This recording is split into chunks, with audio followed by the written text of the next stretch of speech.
Hey gang, I'm Nikki LaCroce and you're listening to Who the Fuck. And today I'm sharing the mic with Erik DaRosa. And Erik's the founder and CEO of From Survivor to Thriver. And he also hosts a podcast of the same name where he and his co-host dive into different mental health topics through honest and relatable kitchen table conversations that help shatter mental health stigmas and create a more compassionate world.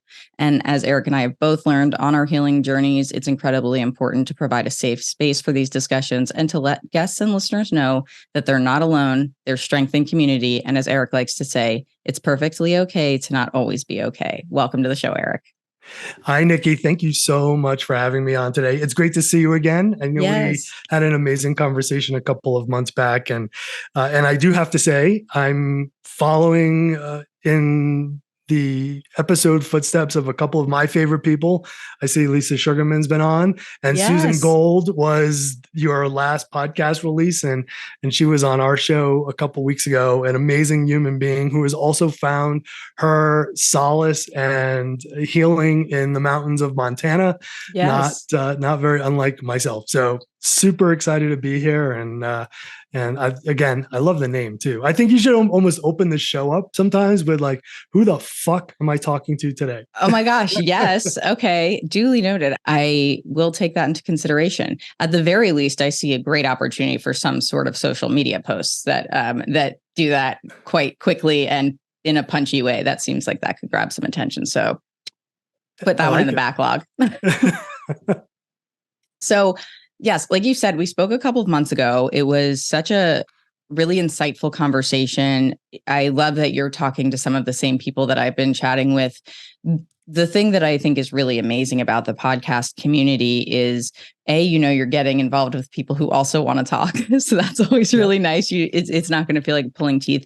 And the thing that I really love about both Lisa and Susan as guests is that they are just so completely unapologetically vulnerable and authentic. And that's exactly what I strive for here. That's what I saw and felt with our first conversation. So it feels like a real natural fit that sometimes you have those intersections. So I grew up in Massachusetts, about 45 minutes south of Boston. And Lisa grew up just north of Boston. And I was back in May of 2022 and had a chance. She and I met up for coffee one morning. So as you said, I think what's so amazing about the podcast community is that word community, and how, yes, so many of the same people are speaking on all of these different shows, but what's so powerful is we're all delivering this same message together. And hopefully by more and more people listening, it'll help them empower themselves and find their own voices to be able to speak up and become part of that same community that we are.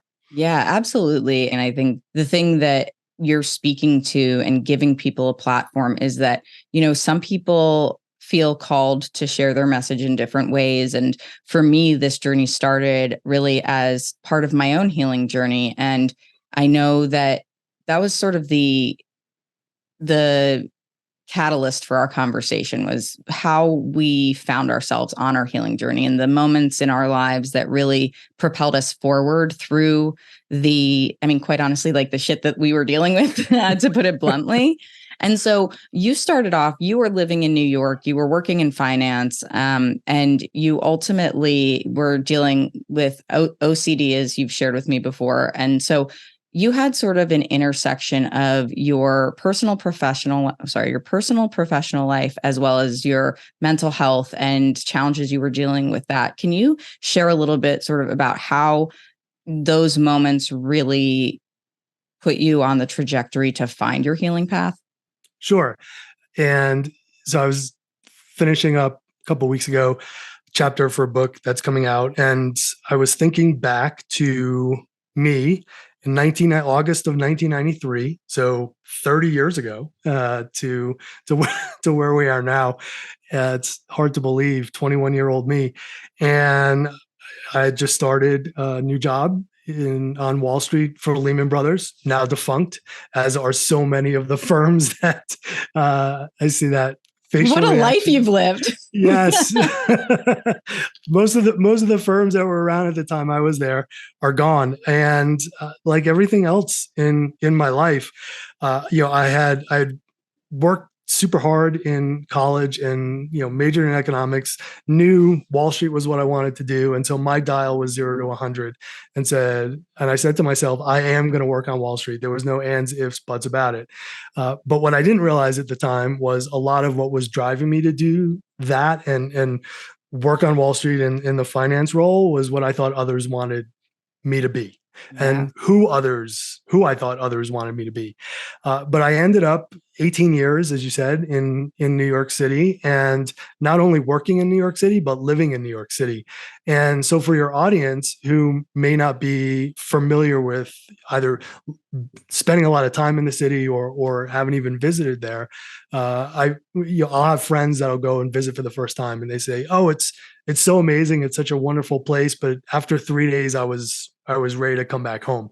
Overstimulation to like the highest degree. My mom's a New Yorker. I was raised going to Manhattan, and that was the city. We lived outside of Philadelphia. If I called Philadelphia the city, that was a non-starter. So like I understand, and I remember as a kid wanting to live there, and then as an adult going back and being like, no way, like I can't handle that. That's too much for me. So sorry to interject, but I totally get it. Yeah, and you're right.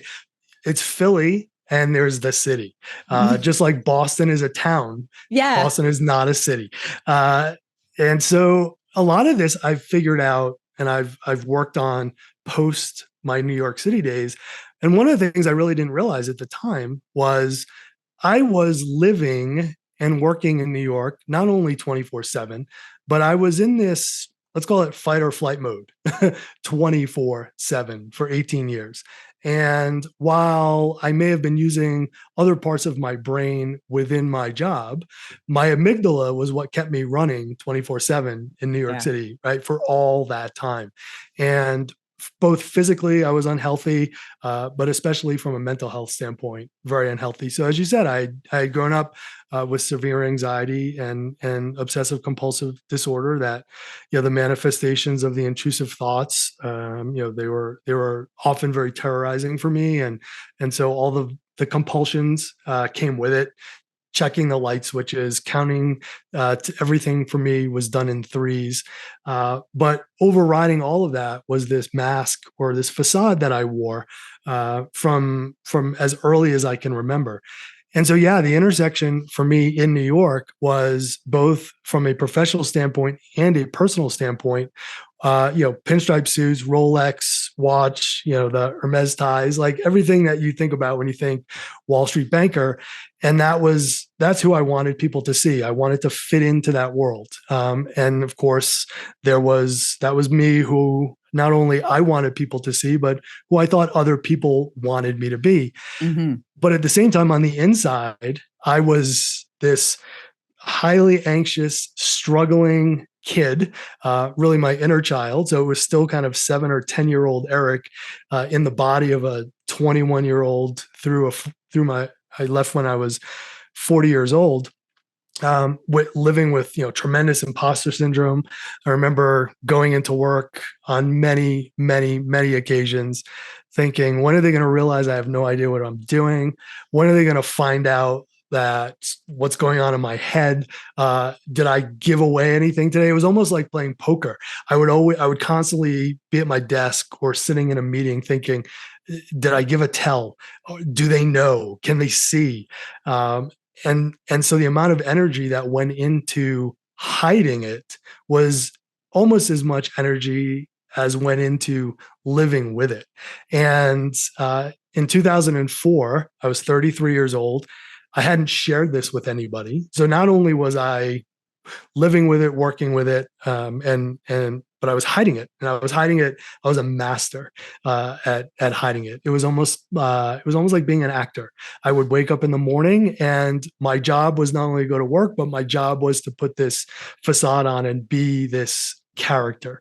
And it ended up becoming a character in many ways that I didn't even like. It was my personality was one in the office that was so far away from who I really was as a person. So can I interject and ask you to elaborate on that? Like how so? Because I think what you're describing externally is obviously sort of the projection of what we expect for somebody who's in that type of position. And for anybody who's not watching the YouTube version of this, Erik, you could not be more the antithesis of that right now. We have tattoos. We have a nose ring. I know there are other earrings under there.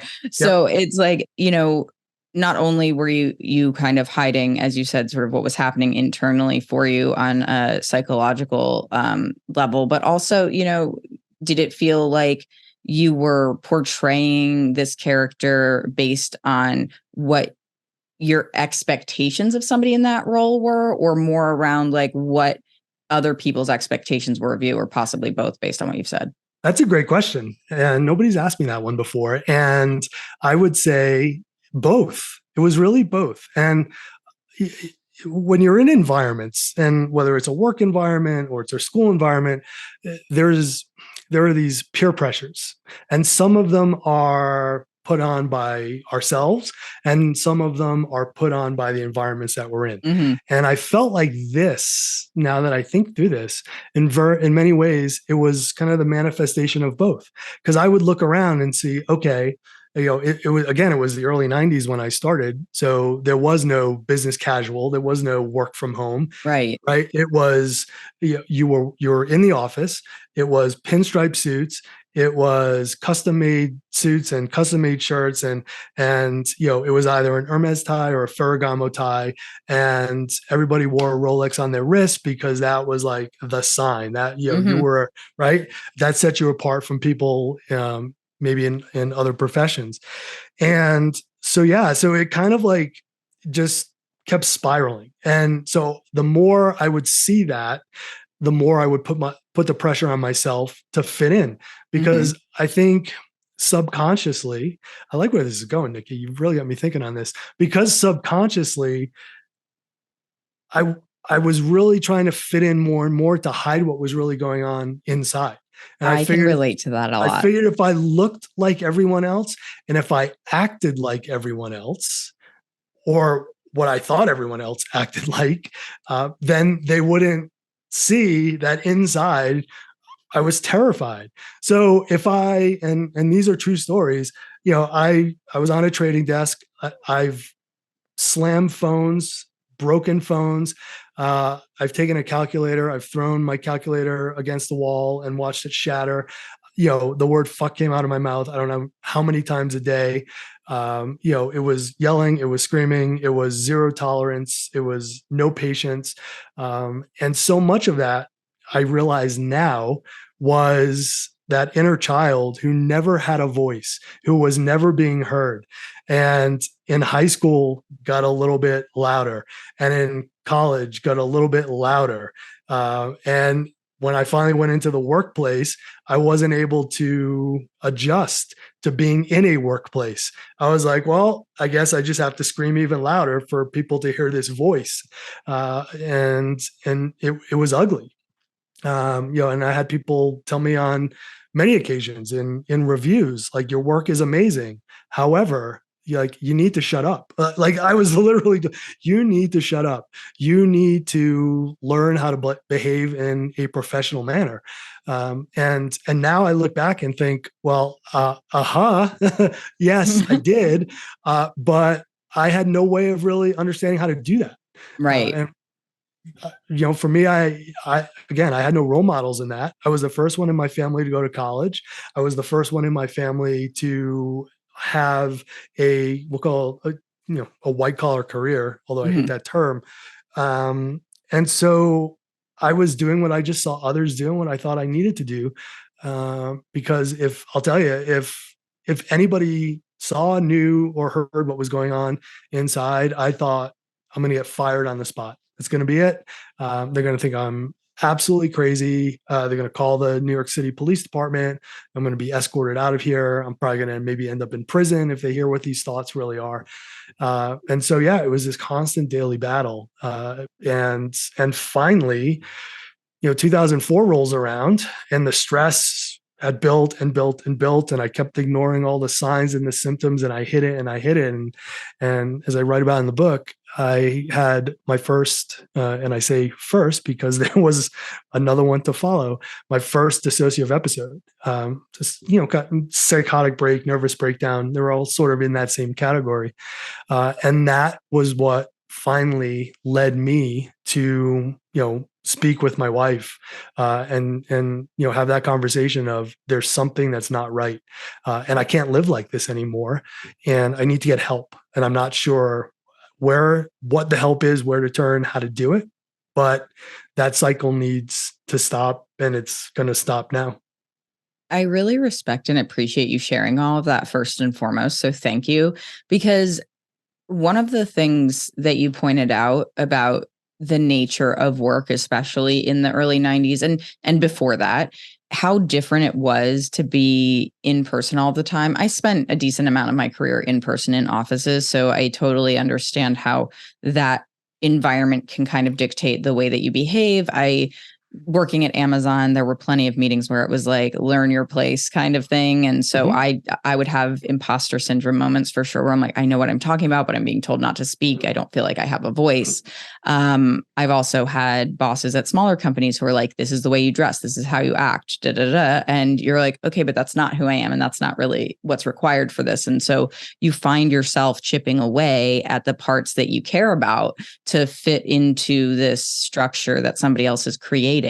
And there's only so much that you can chip away before you realize that there's not much of you left, or at least not much that you like and you want to continue to grow, in my experience. And when you were speaking about that feeling of not feeling heard, and the idea that, well, this is what people do, this is how people dress, this is the way people act. It's not a one-to-one, but the feeling that I had in the way that you described hiding it and playing that role was how it felt before I came out. It was, I think, in a lot of ways, unbeknownst to me, how much I was doing that in retrospect, but now it's super obvious. I would wear the clothes that my friends were wearing that were trendy that I didn't really like because I wanted to fit in. I would say the things or do the things that people, wanted to talk about, or activities that they wanted to do, because it felt like that's how you fit in. And my entire life felt like everything I was doing was for the sake of trying to look like I was part of something that I inherently didn't feel part of. And I actually was just talking about this the other day in therapy, about how I guess I would kind of think of my closest friends that I've met in life that I'm still close with in different groups, but it was always sort of the band of misfits, the people that maybe were really awesome one-on-one, but then they hung out with people that I wouldn't hang out with, or we all just collectively really like each other. But if you saw us like somewhere all together, you might be like, I don't understand what all these people have in common, Yep. And so I think as I've grown up and as I've found a community of people that I care about and that care about me, it's that those moments where you can have that that transparency and that honesty with yourself is just like how you end up finding that place of comfort and existence, that you start to realize you don't need the show, you don't need the mask, you can just be who you are. But as you're describing, there's usually a pitfall right before that realization. Yes. And thank you so much for sharing that. I really appreciate that. And again, it's part of like how you and I have connected on such a deeper level in all of our conversations. And you're right. By the time I left New York, I was in this weird place where, I had resigned from my job in April of 2011. But I was in a job where I was privy to a lot of inside information. And so once I had resigned, they couldn't really read me in on anything. Like I couldn't know what was going on. So I was just kind of in my office, not really doing anything, which was like super weird.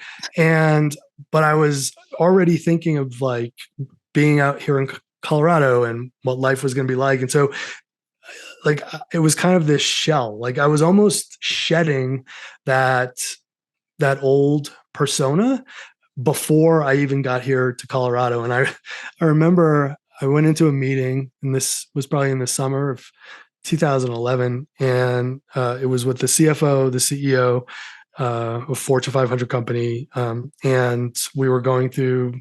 I think it was probably the annual budget for the upcoming year. And by this point, I really wasn't involved in much. So I would come into the office. A lot of times I'd be in jeans, I'd be in like some kind of t-shirt and I remember having to show up at this meeting, and I had actually just gotten my ears have been pierced since college, and I would put them in on the weekends when I wasn't at work, but I had just gotten my nose pierced a few days before. And I remember my wife saying to me, she's like, "Are you sure you want to do this now? Like you're still working." And I'm like, I don't care anymore. That's when I knew. I was like, I don't care anymore. So I go into this meeting and I sit down, and the CEO, who I love dearly to this day. She's amazing. I just remember her looking up at me, and she saw the nose ring, and she just kind of like nodded her head. And she knew I was about to go off and do what I really wanted to do, and had found a true passion for in life, being out here and skiing in Colorado. But that was kind of almost in some ways my own internal passing of the torch. I had finally put this character behind me that had kind of followed me through life. And here I was, new guy, mountain guy, like watch gone, still don't wear a watch. Haven't worn a watch since I moved out here. You're on mountain time now. I'm on mountain time now. And it's funny, I was booking somebody for something yesterday for a podcast, and I said to him, I got to be honest. I actually am one of the only people you'll ever meet who uses my iPhone as a backup. I need to go get my calendar. And I said, I don't trust my iPhone. I'm going to like write this down on my calendar. And so, yeah. And so here I am. I haven't worn a watch to this day. I literally gave away, my suits, my shirts, my ties to like friends who could fit into some of my stuff. And because I was like, I'm not taking this with me to Colorado. Yeah. I'm jeans and a t-shirt from this point on. And so, yeah, I still talk to a lot of my friends, and we kind of laugh about it. It was like the purging of this. I love that though. Old character. It's inspiring. I got goosebumps while you were saying what that experience was like when you were in that kind of final meeting, really showing up and being willing to show up as your full self, or as much as you can in a professional environment in that regard. Right. Yep. And I frankly, even just the fact that those words came out of my mouth is sort of problematic in that way, right? Like we should be able to show up fully, regardless of what the environment is.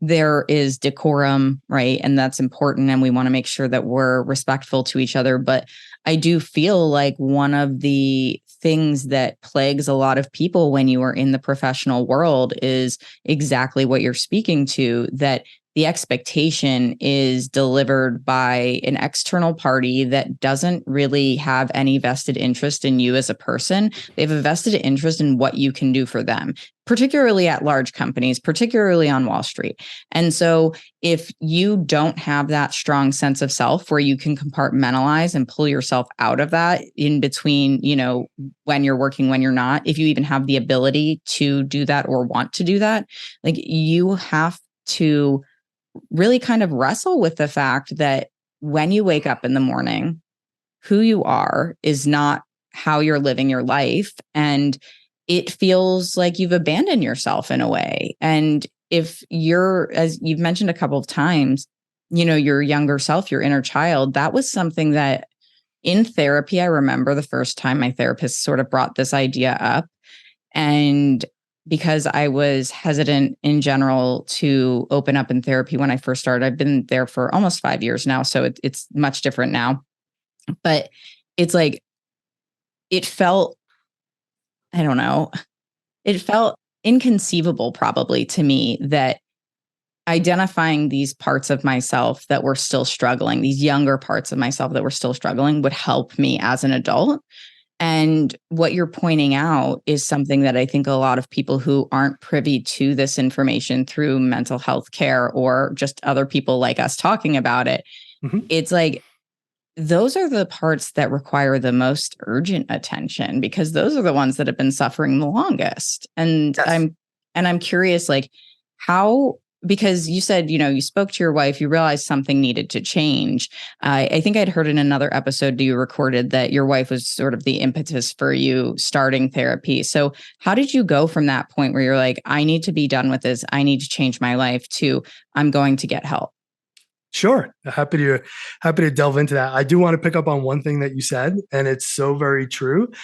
And I think there's this, misnomer out there that, people walk into therapy and they just like out it comes. Yeah. And maybe like for some people it does, but for people like you and I who have hidden something for so very long, part of that is that trust factor, not only the trust factor in the person we're speaking with, but the trust factor in ourselves. And yeah, it was the same thing for me. I remember going into therapy and for the first time, and my therapist was starting to speak, and I was like, I can't tell him that. No way can I tell him that. Yeah.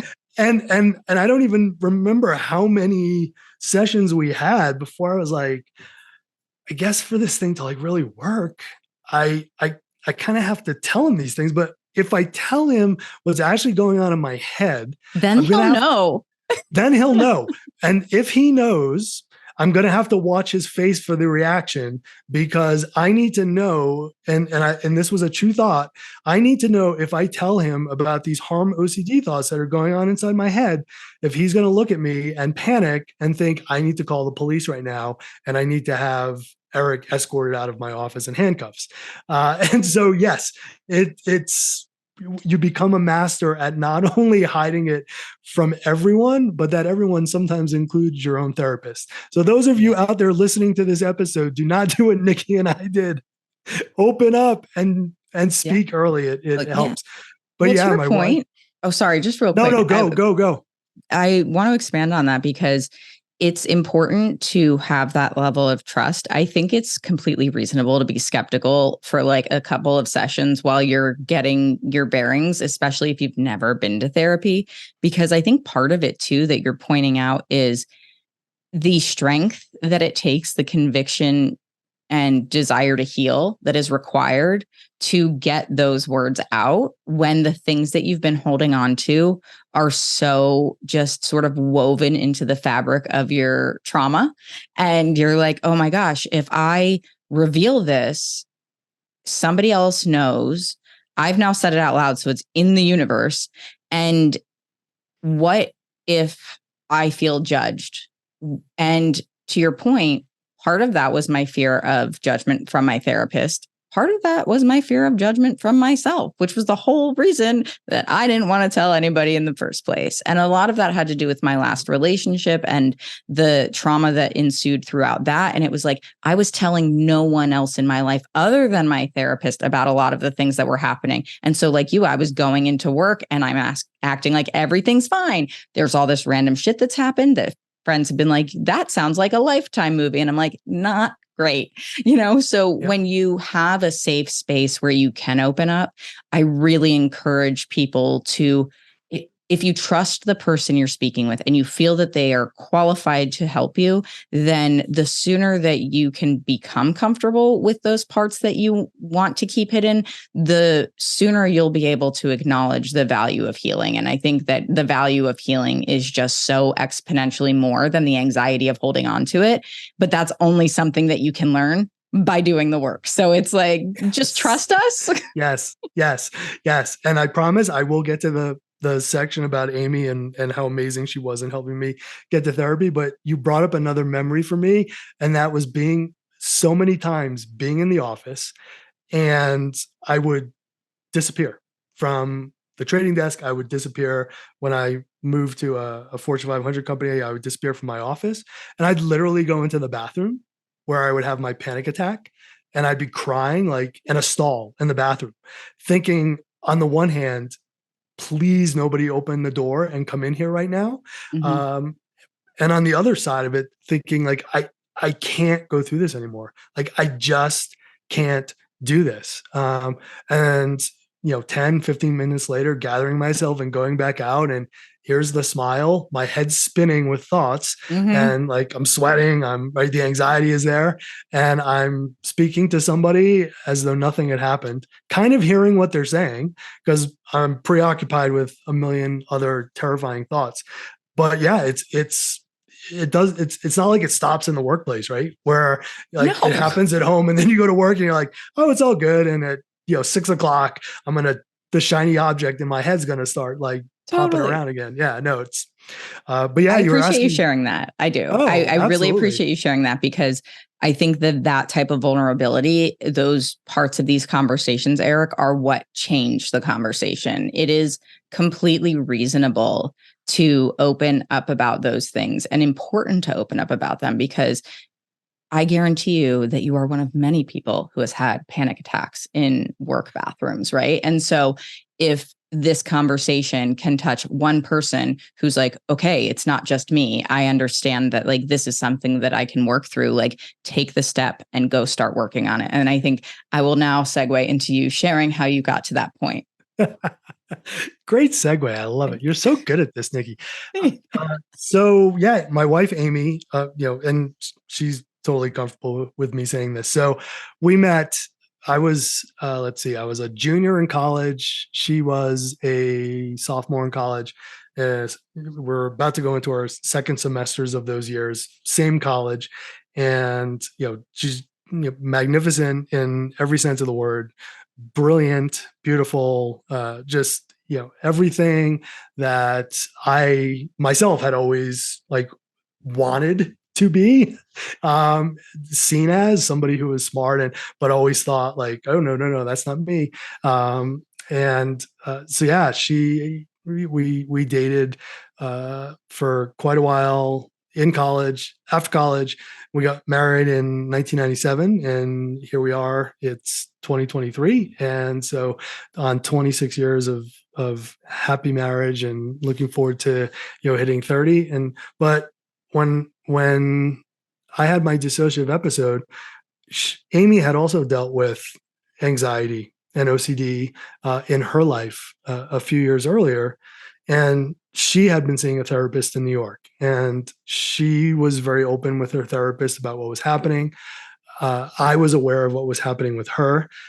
Unfortunately, I was never as open with her about what was happening with me. I would drop little breadcrumbs here or there, but never the whole thing, Mm-hmm. out of fear of if Amy really knows what's going on in my head, like again, she's going to run, she's going to call the police. That's going to be that's going to be the end of everything. And I can't afford to lose like the greatest thing that's ever happened to me. And so when my dissociative episode happens, she's said, I don't really know, a therapist per se, who would be great for you. So why don't we go together to my therapist? And so there we are. We're sitting in her therapist's office together, and I'm explaining kind of what was happening, and I'm looking at Amy for a reaction, and blank face, none. And A her listening therapist, face. it was just a listening face and a I'm totally unfazed face, Mm-hmm. right? The not the face I was expecting.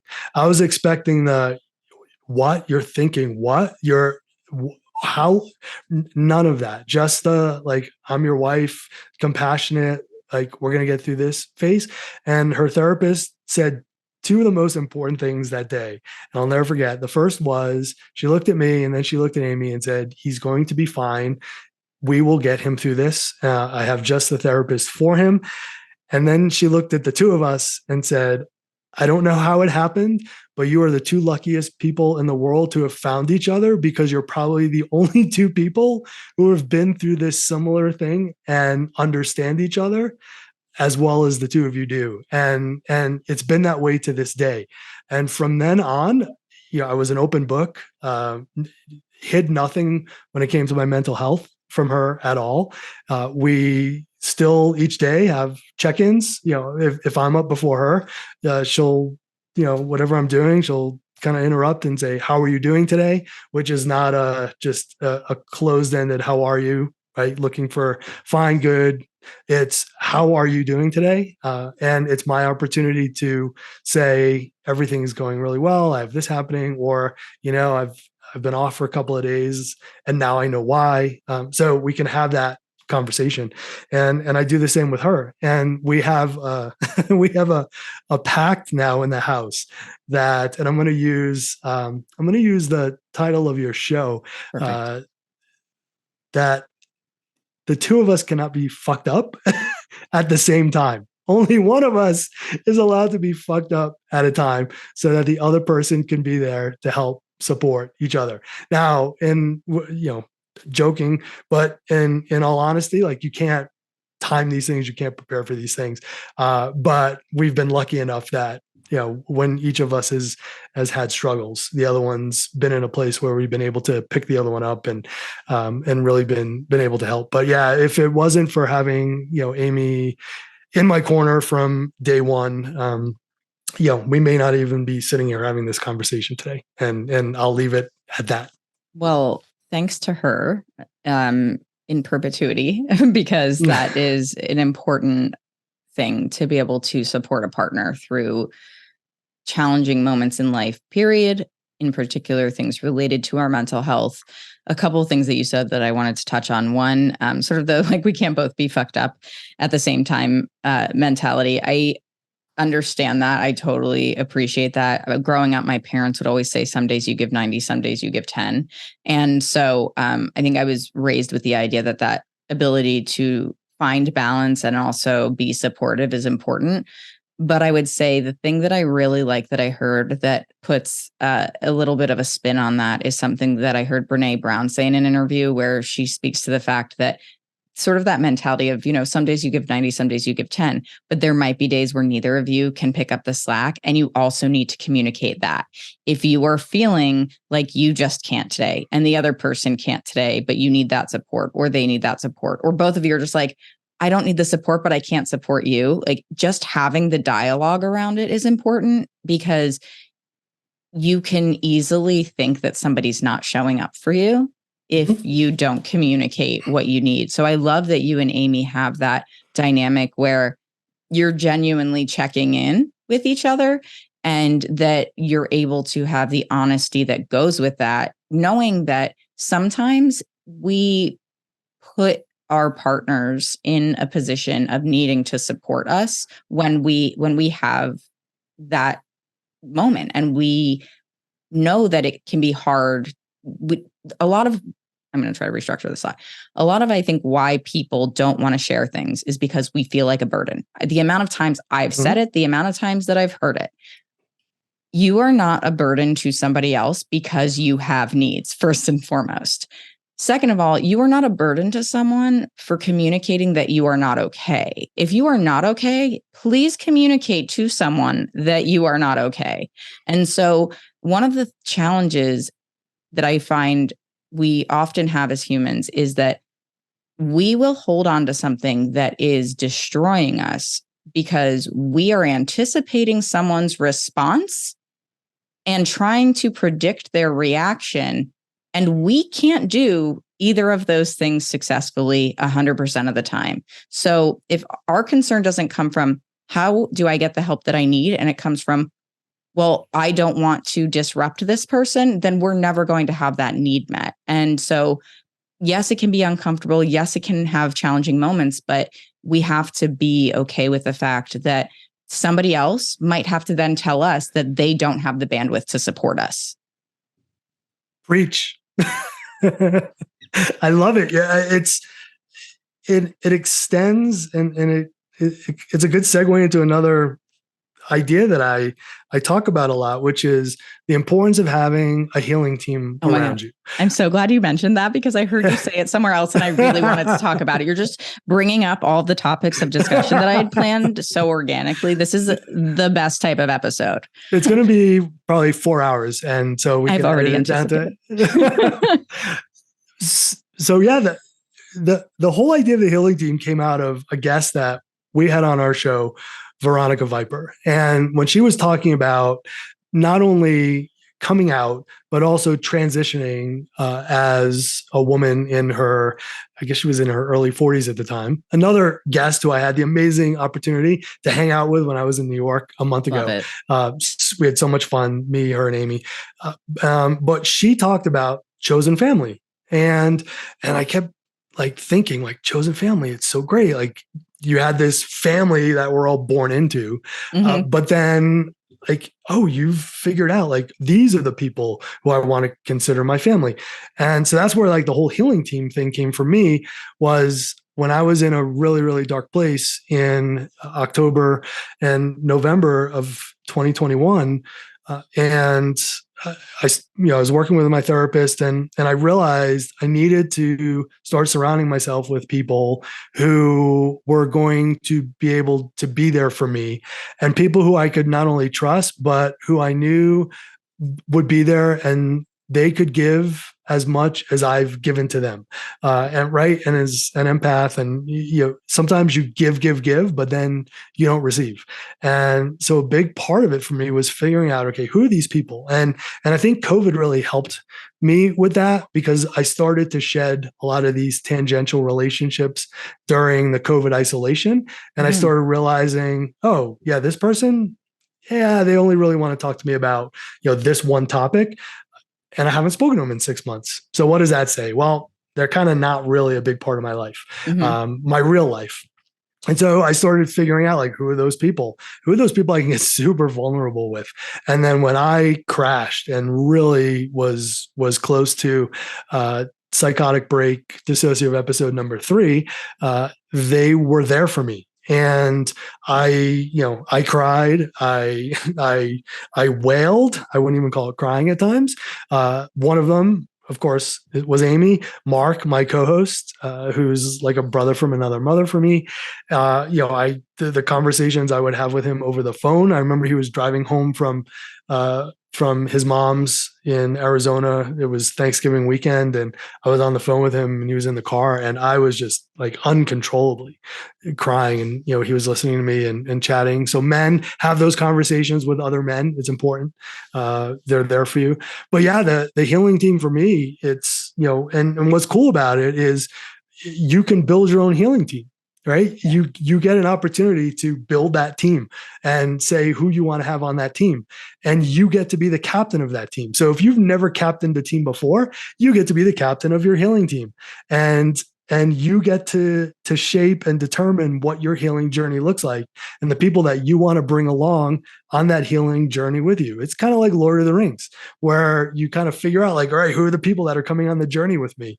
Who are my like ride or die? Like it's kind of like, who are those people that I not only I know are going to be there for me when I need them, but when they need something, I know I can be there for them, because I've been through it, and I may not know what to say. And probably the best thing is not to say anything, but I'm there to listen.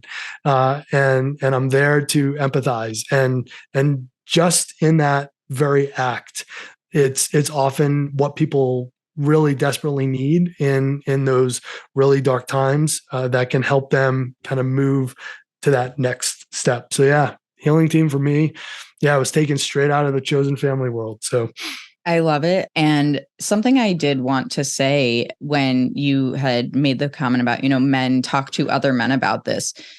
I have had more male guests on this show this past season than I had in my first 2 seasons. I was very intentional about kind of looking at the people who were male guests who were showing an interest in mental health and thinking, okay, it's not about building the male demographic for the audience. I think that's helpful because obviously you want people to hear these conversations, but it's about having those conversations that they can hear even secondhand, which you pointed out in something I was listening to as well.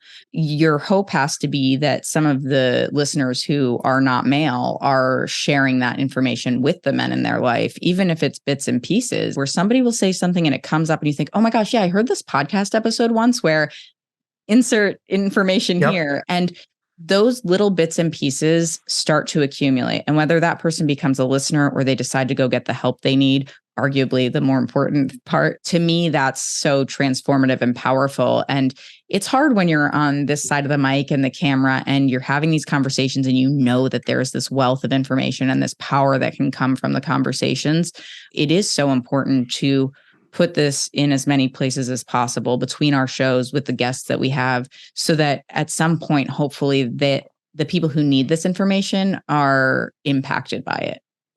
I love that. Yes. I remember having a conversation with another podcaster who is also a mental health professional. And I said, we really want to reach more men. And that person said to me, if you look at everything in the mental health space, the numbers break down 85-15, whether it's podcasts, whether it's going to talks, whether it's therapy, but it's very often the females, and I'm living proof of this, who might say, hey, check out this podcast episode, check out this book, or I sense that something's wrong.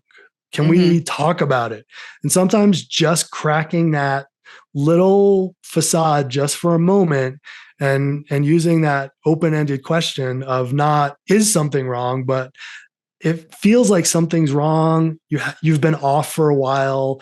You don't seem to be engaged in the same kind of activities you always like to do. What's happening? Gives that person that, extra 7 seconds to think, ooh, I can't just say, no, everything's good. I'm fine. I'm fine. Yeah, I did that for a long time. It suddenly you're like, oh, and you let a little something out, and suddenly that little something becomes like an hour-long conversation. And just having that conversation itself, the weight gets lifted from your shoulders. You've now shared it with somebody else who hasn't judged you. And whether it's now, you're feeling I need therapy, or maybe I need to change my work environment, or I need to change where I live, right? You and I have both moved around, right? Relocating can help, but it only helps in combination with other decisions. With other decisions. But those are that it comes from having those conversations. And and often the conversation is started by that 80 or 85% demographic that we see. Yeah, it's interesting that you pointed out that that's sort of the way the demographics break down in relation to sort of mental health overall. That makes complete sense. So with that in mind, part of what you're really promoting too is the need for us to speak about mental health in the mainstream. I've seen a lot more content, obviously, on social media surrounding this, for sure. I think a lot of that has to do with younger generations basically being like either cycle breakers or the children of cycle breakers, who are essentially like, we can't do this anymore. Can we please fix the problem? But when even just thinking about, I don't know if you've seen the show on Apple TV Plus, Shrinking, with Jason Segel, I think. Oh, no, but yeah, it's familiar. First of all, really well worth it. It's well done. Even just seeing the dialogue in scripted shows that are getting millions of viewers change is so impactful, to be able to say, okay, they're not shying away from this message. In fact, they're encouraging it. So with regard to what you hope to see with the growth of your platform, but also just sort of overall in society, what do you see as the opportunity ahead of us to start to have, or continue, I should say, to have those conversations and to bring people into the messaging? Because one thing that I heard you say as well in another interview was, it's not solely about the people who are dealing with mental health issues. It's also to help inform the people who don't deal with them. Wow. Nick, you have done your homework. I feel like I'm on an episode of This Is Your Life. This is your mental health advocacy speaker authorship life. So yeah, for me, when I go back to when it all really started for me, being on the other side of my mental health journey, right? Where I really felt comfortable speaking about it, writing about it, getting behind one of these things and having a show where I kind of laid myself like bare in front of the world. Yep. With Mark and our guest, and realizing like, okay, everyone who listens around the world knows like everything that's going on. And that's kind of scary, but also really healing for me at the same time. But it comes back to my why, and my why was all about, being able to live in a world where people can speak openly and honestly about their mental health struggles and all of the other related struggles. Like, it's like a Venn diagram, right? The LGBTQ community, the underserved community, substance abuse, all these things, and mental health kind of fits into the middle of that Venn diagram, where they can speak openly and honestly without fear of judgment. And so I said, that's my why. Now, how can we get there? And the way we get there is, one, by having these conversations, by, one by one. You talked about having guests on, and we've had some of the same guests on, and that's a big part of building that community, building the community brick by brick. People like Lisa, and people like Susan, and people like you, and people like me. Having those conversations, and then we add somebody else into the mix, and somebody else into the mix, and suddenly we have, a 1-story house, and then we have a 2-story house, and then we have, a cul-de-sac, and then we have a neighborhood, and suddenly you have the neighborhood of all these people who are suddenly, have their own lived experience and are open, and they're talking about it, and they're sharing about it. And then you have a town, and then you have a city, and you have a state, right? And then I spent a lot of time in the fall in Hawaii, and even when the podcast idea was first coming into the front of my mind, I remember looking out at the Pacific and thinking, it's November of 2020 and COVID, right? We're isolated and all these things. And I thought, but this whole mental health thing, it's like a tsunami. It's out there. It's like thousands of miles out there. You can see that turquoise blue water, and there's some ripples coming in. And at some point, that tsunami is going to crash onto shore, where we're going to have everybody talking about their mental health struggles and going to see their therapist. And let me tell you about my day. Just like in the 80s, when people started talking about cancer and stopped whispering the C word. And then in the late 80s and 90s, when people finally, started to open up and talk about the AIDS epidemic, here we are with mental health. And we're in that same place where we have some brave people who are willing to put themselves out there and to speak openly about it, and to be the leaders of that movement. And what you're doing, it's part of that movement. And other people will start to feel more comfortable and start to feel more empowered, and they'll want to join that movement. And what you were saying about, the younger generation, it's so very true. When I speak at high schools and I have the conversation about what it was like when I was their age, and I kind of see their faces, and they look at me now as somebody who, dressed in jeans and a t-shirt and all tatted up, and I could be a classmate of theirs. But I tell them what I was experiencing when I was their age. And they, unlike me, start raising hands and asking questions, and you can see the look on their face, and they're texting their friends, and they're posting on Instagram about, like, oh, I'm going to see my therapist today. And so as a really good friend of mine, Tess Johnson, she's was the youngest member on the US ski team, mogul team, back in I guess it was Pyeongchang now, in 2018. And she talks about, like, it's cool to be vulnerable, right? And I think the younger generation is starting to see that message.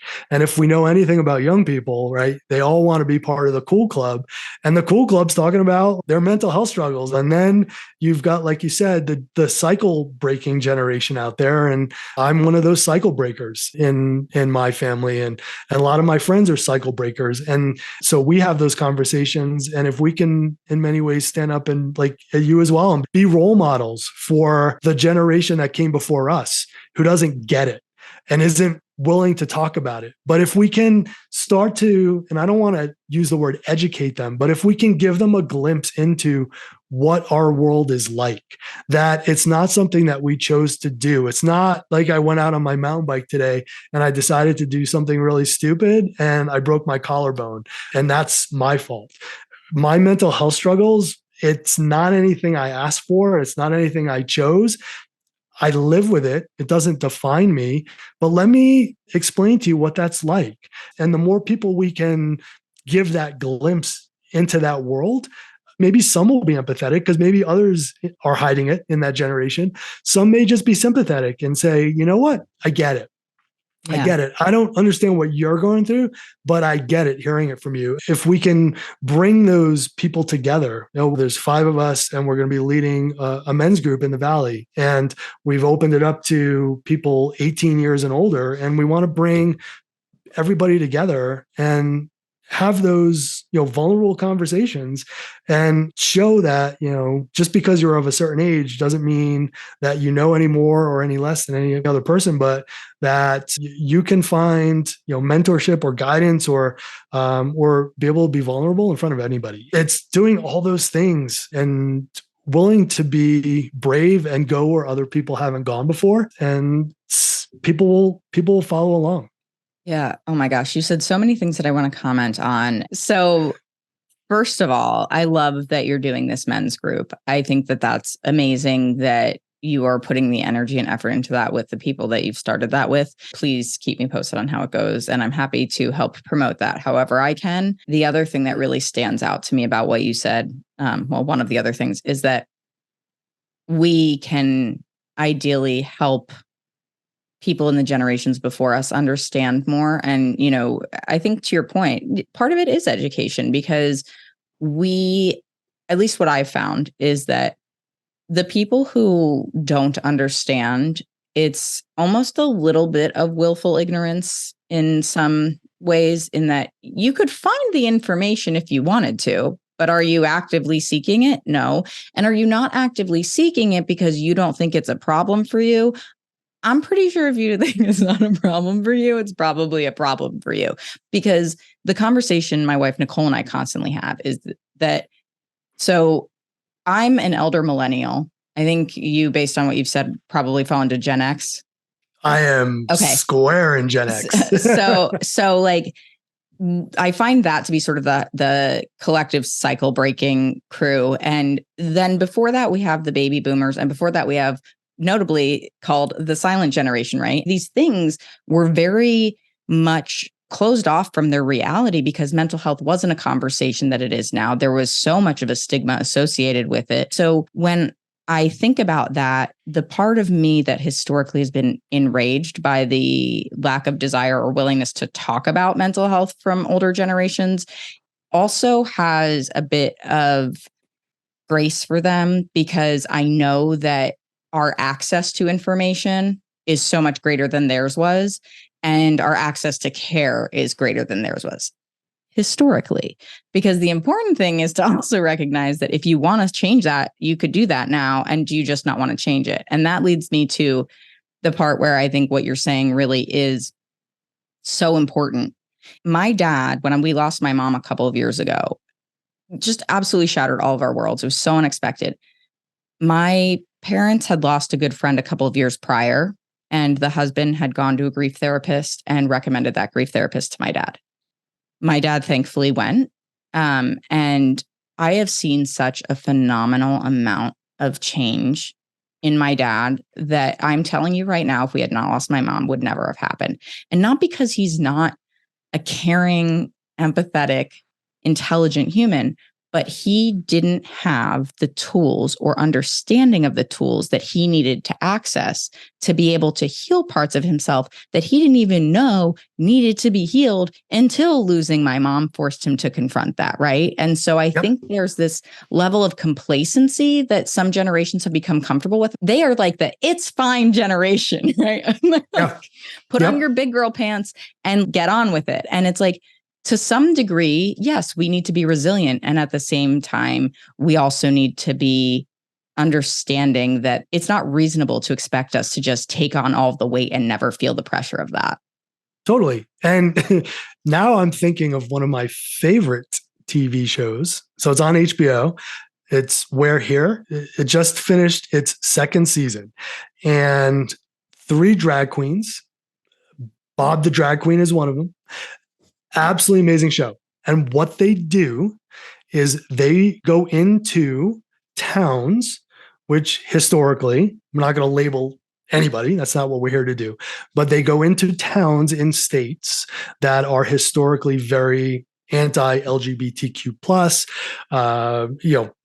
a lot of the things that we're seeing in today's society around the trans community and sexuality and gender. And so they go in and each one adopts for that episode somebody in the community who is going, like, they're going to be the mom.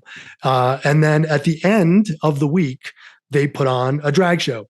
And a big part of what that show is trying to do, one, is not only show the people that they're working with that we're here to support you, right? I'm fully behind you, and I'm a person that you can speak to. I'm always going to be a part of your life. But they're also there, like you said, to help in a way to educate other people and show them that, hey, I'm a drag queen. Like, guess what? I'm just like you. Mm-hmm. I woke up this morning and I had my coffee and I went to work, and now I'm going to do this really like awesome, fun thing, this show, no different than you. And you suddenly see over the course of the episode how throughout that week, people in the community start to open up and talk about, my son, my daughter. I didn't realize what they were going through. Empathy. Right? Empathy. Yeah. And I think what they're doing, and then I think about like the mental health space, it's the same thing. We wake up just like everybody else. Just part of our waking up involves, okay, check with, where am I today? How am I doing? Did I take my medication? Oh, I have a therapist appointment today. We just have this added layer of something that we need to do in order to be able to get through our day in the same way that everybody else is. Mm-hmm. And for people who want to hear more about it and learn more about it, I'm here, you're here. And like, our platforms are here, and all these great resources are here. And for people who just kind of want to just completely and totally like shut it out and ignore it and say that it doesn't exist, well, I'm sorry for you. Your life is not going to be as full and as enriched and as joyful as many others. And maybe the fact that you're resisting it so much tells me that he who screams loudest may be experiencing something themselves. But I think that's why we're here. We're here to really be the messengers for all of those other people who don't yet have that voice and don't yet feel comfortable. I actually had somebody during the first season of although we don't really do seasons, so I guess it was during the first year we were doing the show. And she texted me and said, I struggle with OCD, and it's somebody I know really well. She said, I struggle with OCD. I didn't know how to talk to my parents about it. So I actually just had them listen to the episode of your podcast that had so-and-so on it, and where Gigi was talking about OCD. And she said, and my parents looked at me and said, is this about you? And she said, yeah. And they said, you have OCD? She said, yep, I do. And I didn't know how to talk to you about it. So I figured I'd bring in this independent third party to describe what OCD was like. But I also love that. And they said, whatever we need to do, pay for your therapy. So your show and my show and everybody out there has these storytelling platforms in the mental health space, and just know that what you're doing is really being a resource for somebody out there to help change the direction and the trajectory of their own personal journey. And whether it's by hearing somebody that they can relate to, or in that instance, using that episode to help educate and show somebody what they're experiencing because they're not yet comfortable enough to be able to say it themselves. That's why I do it. It's so powerful. Yeah. It's so powerful, Erik. Yeah. And I thank you so much for sharing that, because it really puts into perspective when you have moments of questioning things in life, like the why. You and I both hit that point in our careers that we have departed from. And I think that when you know that you're doing the thing that you're meant to do, the thing that feels right to you, there are definitely fewer moments where you're kind of like, what is the point of all of this? At least that's sort of been my experience. But to be able to think about how somebody might use an episode as a way to communicate what they're feeling hadn't really occurred to me, even though it actually sort of happened with my wife and her dad, because she had come out to her parents just briefly before we had met, actually. And so when she told her parents that I had a podcast, her dad had asked, what episode should I listen to? And she shared with him the episode that I did with my friend Dustin in the first year I was doing this, about coming out and what that experience was like. And so, I think that that's almost like an under recognized thing that happens with something like a podcast. You can even get the bits and pieces from clips that are like a YouTube short or a TikTok or a reel or whatever, where it's like there's this pocket of value in the conversation, and maybe somebody said it the way you needed them to say it so that you could share what it is that you're feeling. And then, as you said, it opens that door to another conversation or a more empathetic conversation. And I just really feel like that's such a beautiful outcome of following your purpose when this is what you feel it is to do. So true. And it also, I think, helps remind you, and it helps remind me and others who are doing this, of what that greater purpose is, because we all from time to time get wrapped up in, how many listeners do I have? How many downloads do I have? Did this episode do as well as that other episode? And then it brings it full circle back to the original why and purpose of, if I can help one person through the story that one person tells, check the box, done. And it's the same when I meet people and they talk about, well, how do you monetize the podcast? And oh my God, the number one question that I get. Yeah. I'm like, stop.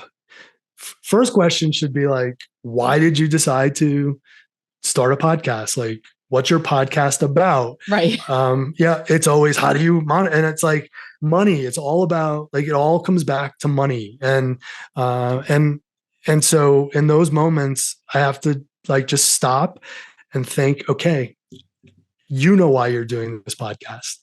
And, it's not about monetizing. It's not about having advertise. It's not about any of those things. It's about helping people and helping people to then be able to help other people. And then the community grows. And someday when I'm not here and you're not here, then maybe there'll be a world where they don't even need mental health podcasts anymore, because it's just part of the daily conversation. And guess what? It's just a conversation. It doesn't even have to be labeled a mental health conversation anymore. It'll be conversations with Nikki, or, who the fuck is Nikki having a conversation with today? Right. So, well, I think as you were saying that too, one of the things that I really loved, I know I keep referencing other interviews that you've done, but I was so compelled by a couple of the parts that you shared, particularly around, your healing team. And then also at one point you referenced the importance of the things that are involved in healing and how that's effectively an equilateral triangle. And I feel like it's a really great way to communicate to listeners, whether you are already on the journey or you're getting started or you're thinking about getting started. Like, there's a lot that goes into healing, but it's also, I think, can seem really daunting and unmanageable. And the way you explained it made it feel really, just accessible. Oh, well, thank you for that. Disclaimer: I was horrible at geometry, and I've discovered in the last couple of years that I thought for my entire life I was like this left brain person, and really there was this, I was just right brain the whole time, and now that I've let the right brain like wake up, I don't think there's any stopping it. But I still have these moments where I fall back into like, order. And so, the equilateral triangle of healing, it came to me during the course of a conversation I was having. And our guest was saying something, and Mark was speaking, and the light bulbs were going off. And I was like thinking of like, all right, Western and Eastern and nature. And I was like, oh my God, it's like a triangle. So let's go back. I think it's 6th grade, where we learn about the different shapes, right? You have the square and you have the rhombus, and then, you have triangles, and you have a right angle triangle and an isosceles triangle. But the equilateral triangle is the one that really, did it for me, because all sides are equal. All angles are equal in an equilateral triangle. And so for me, it's the very same thing. People talk about their toolbox, right? And so I've replaced the term toolbox with equilateral triangle of healing. And so one point of the triangle is, I just call it kind of Western, right? Traditional Western. There's talk therapy. For me, there's cognitive behavioral therapy. Some EMDR is in there. I have a psychiatrist with whom I work on my medication regime, right? So all of those things fall into kind of the Western point of the triangle. Then there's the Eastern point of the triangle. And in there, it's meditation and mindfulness and Reiki, love Reiki. And so that was really new to me in the last couple of years of my journey. Super, super important. Guess what? Equally important. And then there's this third point on the triangle, and I call that the nature triangle, the nature point of the triangle. And it was a big part of moving here to Colorado and leaving the East Coast, of growing up outside of Boston and living in New York City, moving to the mountains where I could be outside 365 days a year doing, things that I love, especially skiing, which is the reason we really moved to the mountains, and mountain biking. And I'm looking out my window now, and it's, the beautiful aspen trees, and there's still snow above 12,000 feet. And so guess what? That part of my healing is equally as important as all the others. So if you put one of those in each point of the triangle, they're all equally important. The other thing you can do with that triangle is you can roll it onto any of its sides. And because each side is the same length, right? The base of support stays the same. So maybe one day I need a little bit more of nature and a little bit less of Eastern, right? So triangle rolls over, and so I can draw from all different pieces and points of the triangle, but they are all there. The other important thing about an equilateral triangle is if you change the shape of a side or you change the size of any of those angles, the entire triangle collapses. So we've probably all been here in these points on our journey where we say, you know what, I'm doing really, really well. I'm going to forget about the meditation, or, I'm not going to go out and ski for a week. And suddenly, 3-4 days down the road, right, we hit the wall, we hit the speed bump, and we're like, what is going on? Why did I get triggered, and what happened? And you realize, oh, I've neglected this part of the triangle. And so now you've got to rebuild that triangle. And so you have to do more of that thing that you haven't done in the past. And so, that's where the equilateral triangle of healing all came together. I just absolutely love it. Two things that I think are super relevant in my own life from that in particular. One is the consistency with maintaining the Western side of it, particularly around medication and medication management, because I think one of the traps that we can fall into is that if we are taking our medication, then we feel like we're better. And then therefore we don't have to keep taking the medication. And it's like, no, that's not how that works. And you might not feel that effect immediately, but it will come on, and it will come on strong. And so, I agree with you completely. It's important to have somebody that you work with who understands you and your circumstances to be able to provide the correct level of care, dosage, et cetera, and the right medications. And the hard thing with medication, in my experience, and I imagine you may have experiences as well, is there is some trial and error, and that can be really frustrating. Not everything works for everybody. Not everything has, the outcome that you want with it. And so you have to be patient, I think, with yourself, but also be really honest with yourself about if something is or isn't working. That's just an important part of the discussion, because I was really against taking medication originally. I felt the stigma associated with that years ago when I started, and getting to a place where I had the knowledge and the understanding of how medications work, the intention behind them, and I had a good psychiatrist who could explain those things to me and support me in that, was really instrumental in getting me on board with it.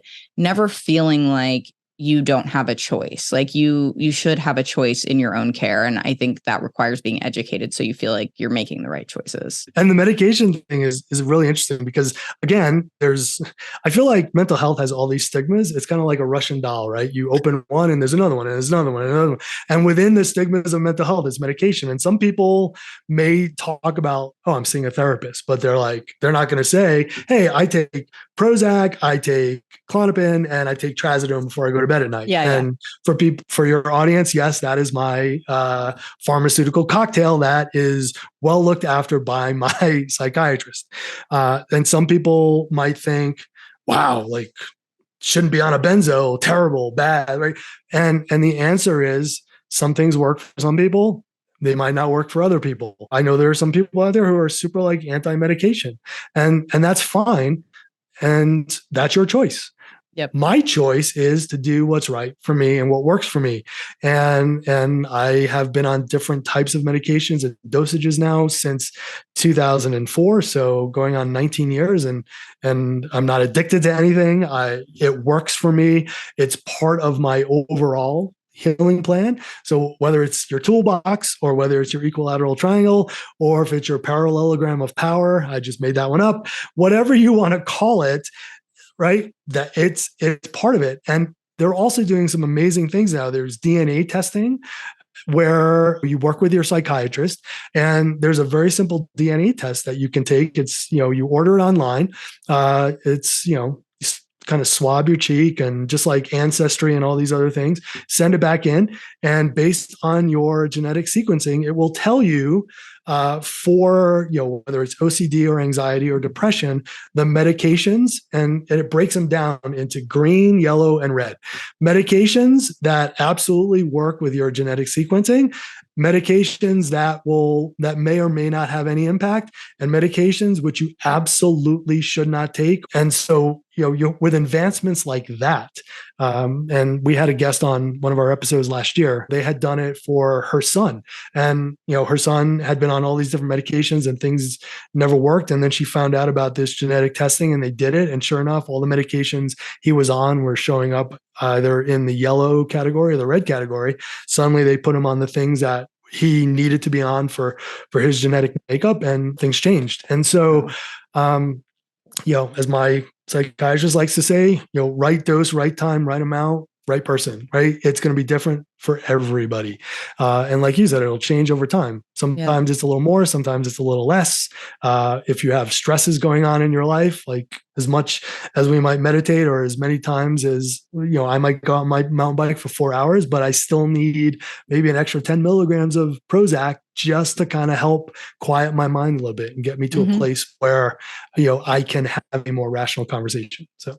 Yeah. Well, I love everything that you just shared, Erik. I am super interested in just that, learning more about the genetic testing. It's incredible what people can find out now and how valuable that is to not have to go through the headache of, won't this work? Especially when some of the side effects are suicidal thoughts. And I've had a friend who was really, really traumatized by an experience on a medication that made him gave him suicidal ideations, and that's terrifying. So the last thing you want to do when you're on your mental health journey is feel like it's gotten worse when you're medicated. Like that's just the exact opposite, right? So, or sometimes it has no effect, right? And what's interesting, I know for both me and for my wife, when we went on Prozac, right away, it was as though somebody had just turned the voice off. And I was like, why is the radio in my head suddenly off? And it's quiet. And I can like hear all these other, ambient noises around me. I know in a lot of cases, you see these stupid, and they are stupid TV commercials, right? Somebody's walking around and the dark cloud is following them. And that's not depression, folks. Depression doesn't mean a dark cloud is following you and it's raining and you're sad all the time. Listen to my co-host Mark. He's battled with depression. That's not what depression is. And then they suddenly put this like smiley face in front of them, right? Because now they've taken this medication, and guess what? The world is great. That's not how it works either. And sometimes these medications there's a lag time between when you start taking it and as your body adjusts. And so, yeah, working through all of those things with a trained professional is very helpful. And then being able to find out ahead of time through genetics and working with your physician, the right dosage and what's going to work for you. One of the things also that I think is really relevant in my own life, and I imagine for a lot of other people who are battling with mental health issues, or just maybe not even battling, but living with them, and having that nature element has been so incredibly important in my life as well. I am a water person through and through. And, it was great when we go to the beach for a week in the summer, but I lived in Pennsylvania. That is a landlocked state. And we lived near a lake, but you couldn't swim in it. And so, coming to a place where the beauty is so majestic and that you have the accessibility to these alpine lakes, to the water, and just being able to be on the coast. I had bought a jet ski actually right before my mom passed away. And I was telling my parents that I needed to do this. I've been so stressed out with life. I said, this is sort of like therapy for me, in that I know it'll get me out on the water. And I know that being out on the water is something that I need. And if I'm just going because I'm planning to go sit by it, that's not enough for me. I want to be in it. I want to be surrounded by it. I want to imbibe that experience. And you mentioned mountain biking, but I know skiing is sort of your sport of choice in the mountains, Yes. if I should say. And so you said a big part of why you went out to Colorado was to have that as part of your life. Yeah, no, you're absolutely right. And for me, it's all about water. And I can experience it in two different ways. All my tattoos, I don't know if your audience, if it's on YouTube or not, but my turtle, and I've got a lot of Polynesian stuff all over me. And so much of it centers on water, water element, sea turtles, shark teeth, you name it.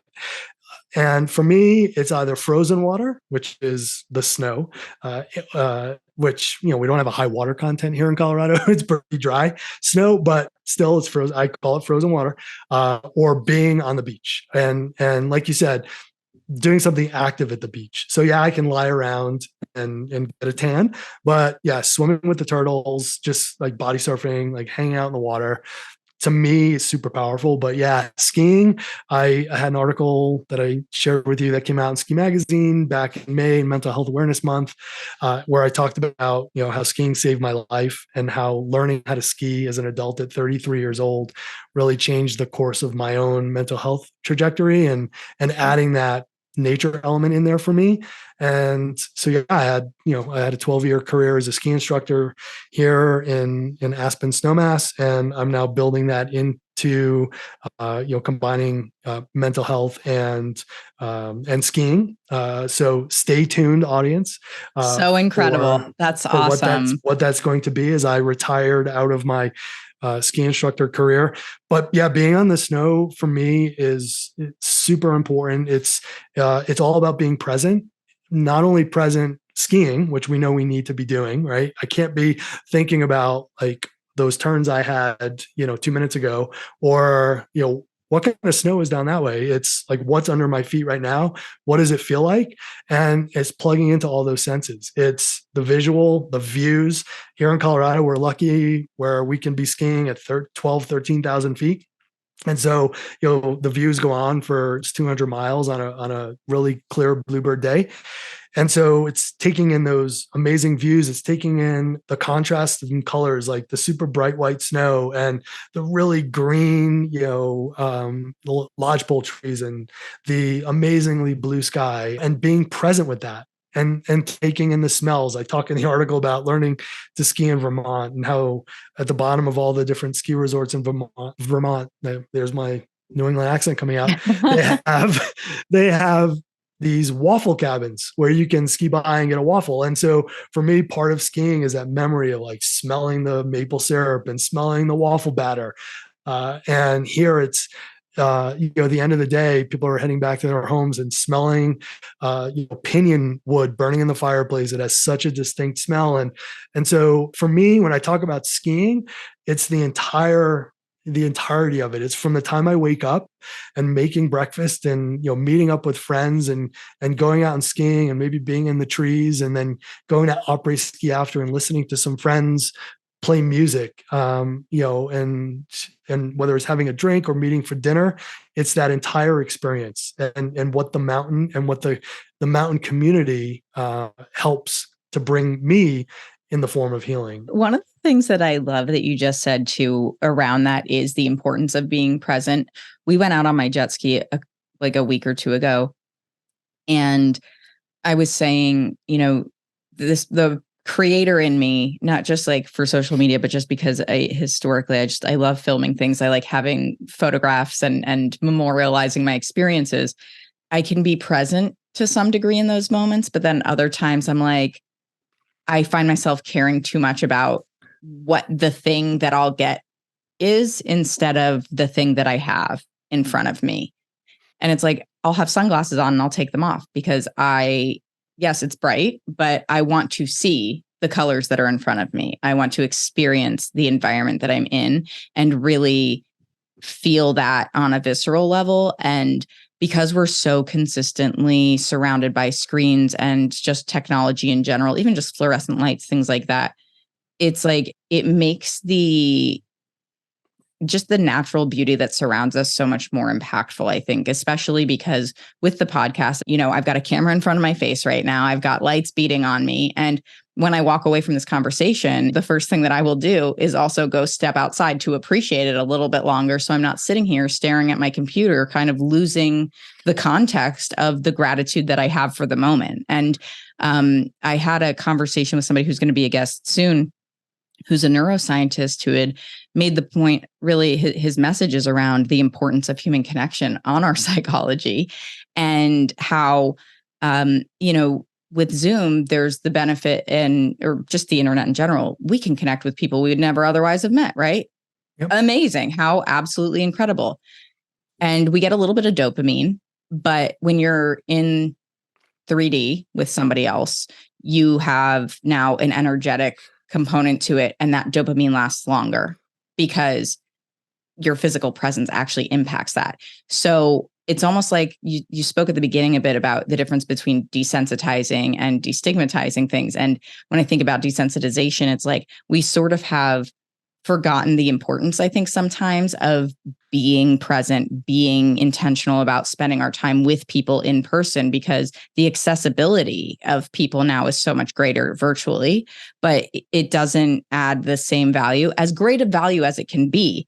It's not the same as sharing physical space with somebody and connecting in that way. And so I think that that's part of how you've gone on your journey and how you've sought to really create an environment of healing for yourself, both in the places and with the people that you connect with and the work that you're doing collectively. It just comes together in such a meaningful way. I'm certain for listeners, but just as the host and sharing this conversation with you and hearing that, I think about how much I walk away from this conversation having now in my equilateral triangle of healing.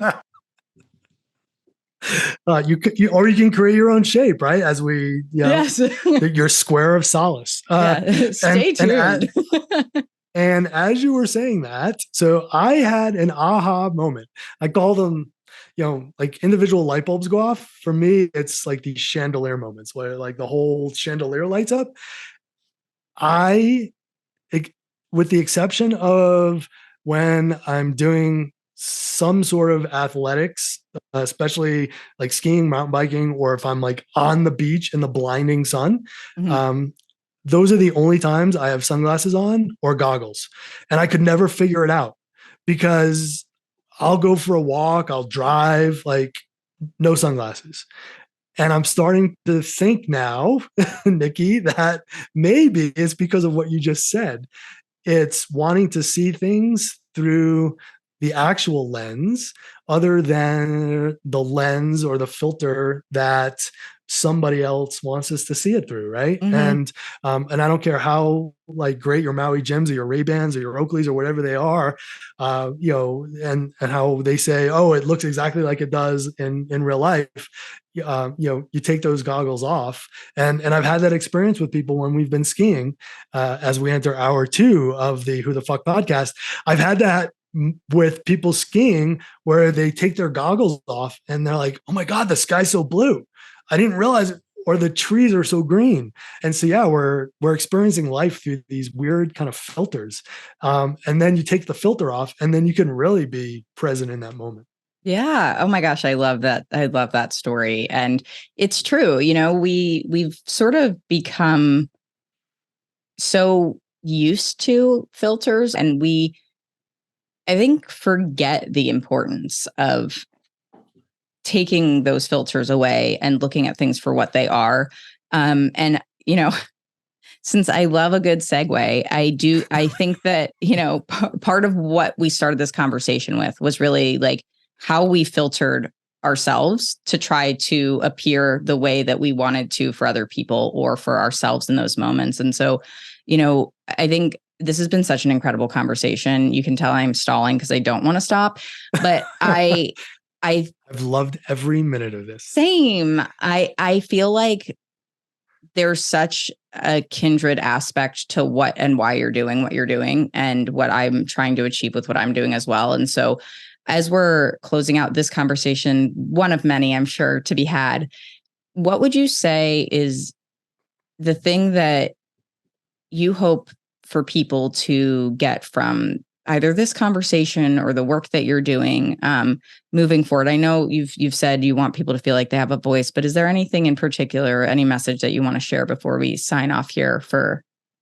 now? I want everybody out there to know that you're not alone in this. For so long. So for me, let's call it 33 years, although from up to the age of 7, you can't really remember much, but I'm pretty sure whatever was happening after that age was happening before. So for 33 years, I thought I was fucked up. I thought I was broken. I used to look around at my friends and think, why can't I just be like them? Why do I have to be like me? And as I've now gotten older and I've gone through therapy and I've built the triangle and I've had these conversations and I've started my own podcast and written and done all these things and met all these amazing people like you realize you're not alone. There are other people out there. And it's like a fingerprint. No two stories, no two experiences are the same, but somebody else out there has gone through something similar or might be able to empathize with you because of some experience that they had.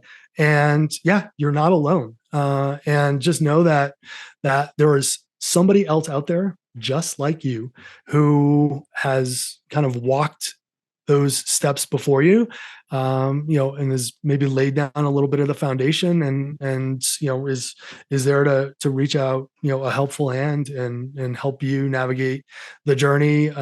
Because I know for me, I didn't know how to navigate it when I started it, and to have the knowledge that there are other people out there now who can help make it a little bit easier for other people is really, the message I want to leave your audience with today. Yeah. Oh my gosh. As with the entire rest of the conversation, I absolutely love that. And, this has just been such a gift, Erik. I had quite a few aha moments as we've been talking that I will inevitably share with you at some point once I actually write them down and have some more cohesion with my thoughts. But I appreciate you so much, your message, your energy, just the light that you bring and the gift that you're bringing in these conversations. So can you share with listeners where they can find you on social to follow you? The podcast is called From Survivor to Thriver, and new episodes are released every Tuesday. You can get that wherever you listen to your podcasts, wherever you're listening to Nikki's amazing podcast. So you can add that to your library. And I'm on Facebook. I'm on Instagram. I have a fun Instagram handle. It's part of my triangle. So it's at Ski Sherpa, SKISHERPA. And on there, you'll get a mix of everything from mental health to mountain biking to skiing to just amazing scenery. I'm one of 18 authors in a collaborative book called Scars to Stars. It's volume 3, stories of vulnerability, resilience, and overcoming adversity. And my chapter is called Tell Someone. And it really describes what it feels like when we talked about this, when we break the silence by sharing our own mental health struggles for the first time. The book will be available starting September 22nd on Amazon and Barnes & Noble. And I'll be doing hopefully some book signings. And so if you want me to come to your town or your city, we can lobby if there's a Barnes & Noble around or a local bookshop or a library. I'm happy to come and sign some books and get to meet all of your amazing people out there. Amazing. Erik, thank you so much for your time. And gang, that's all for this episode of Who the Fuck. We'll catch you on the flip side. Thanks for listening to Who the Fuck. And if you like what you hear, share the show with your friends, family, coworkers, or anyone else you think needs a healthy dose of introspection and raw authenticity. Feel free to rate and review wherever you get your podcasts. It's always appreciated. And you can also visit whothefck.com to check out more content. Plus, you can follow me on Instagram, TikTok, and YouTube at whothefck_pod to keep up to date with what's new in my world and for exclusive bonus content. Catch you on the flip side.